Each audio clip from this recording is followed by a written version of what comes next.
What realities did you discover or better understand through this project? Thank you for that Universe. wonderful question. Bakit naman ganon? Sa'yo binigay for Jane.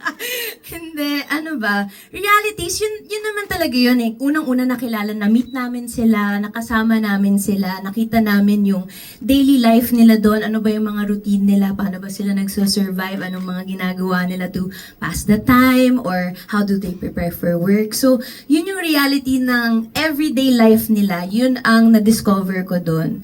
And yung contrast din, I think, nung pag nasa Omisi ka, ang ingay-ingay, ang daming sounds, ang daming music, may drinks, ganyan, daming chikahan. Tapos pag uuwi ka na dun sa accommodation, yung biglang ang tahimik. Tapos mararamdaman mo na lang na, ito, ganito yung nafe-feel niya, siguro times 10, times 20, kasi they're there longer.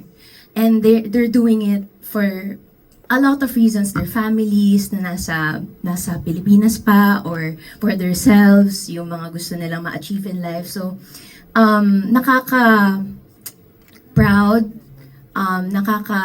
kaya nga sabi ko yung responsibility na kami yung magkukwento nun, and nasa amin yung responsibility, yung voice nila nasa amin. So, yun lang. And I thank you. Yeah, very well said.